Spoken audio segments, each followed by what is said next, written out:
Bruce Wayne did have kids for the past 70 years, and Right. in the form of Dick Grayson, Jason Todd, Tim Drake, and then Carrie Kelly. If you right, is that the right one from Dark Knight Returns? Yeah. Yeah. If you count her, it was kind of one off, but it's become pretty much canon-y that she was a Robin too. And they were the sources of some of the best Batman stories. Is the conflict with him as a parent, like the Jason Todd thing, where you want to talk about new guilt. He now blamed himself for the Joker murdering his protected kid. And that was a whole new level of guilt that Bruce Wayne put on himself. Mike, did I ever tell you the story of how they killed Jason Todd in the comic books? No, I have not. So they ran an ad campaign in the comics, and they let the fans decide whether Jason Todd should die or not. Yeah, he got the fans are horrible.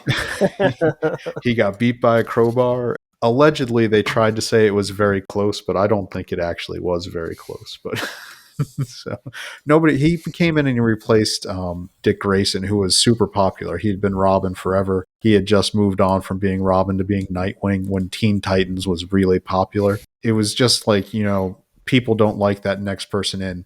Now people really like Jason Todd because he came back from the dead as the Red Hood. Fun story that they let fans vote, and they voted for Robin to die. Which is kind of crazy when you think about it. Yeah, I'm trying to remember the name of the person who did this, but it's like the 8 rules for writing, and making the characters suffer was one of the rules. So apparently the fans really wanted to see that, I guess. Nobody suffers like Batman. Well, if I remember right, Jason Todd was pretty unliked at that time. Like, it was just overwhelmingly. Oh, yeah, because everybody still liked Dick Grayson. And Jason Todd, they didn't do him any favors because they wrote him kind of like an a-hole. Like, he wasn't written nice. He wasn't written fun. Nobody, like, Dick Grayson is what Batman would have been. And you talk about healing. Dick Grayson lost his family too, but he had Batman to help him along and keep him from falling into like the revenge well.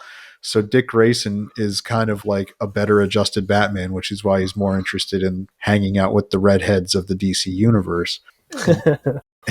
and nobody's racked up numbers in the DC universe like like Dick Grayson has. But he was well loved, and when you have a beloved character, you absolutely don't replace him. It reminded me, like, if you remember the Brady Bunch, when the little kids grew up and they weren't cute anymore. So they brought in the next generation of cute kid to try to replace them. And people just didn't like it because, like, no, they're not the cute kids we liked. You're just trying to force this on us. Don't try to force this on us. We don't like it. Fans know when they're having something forced on them and it's not organic, and they just don't react well to it. When Tim Drake came in, which was a couple years after Jason Todd, it was a very organic process. Tim Drake was the first one who was a real detective Robin. And he became a very beloved character and has lasted without being beaten to death for decades. I just love the description, without being beaten to death for decades. Well, I mean, it's happened. Yes. But I mean, they were busy killing everybody else in DC for decades, so it's surprising he lasted.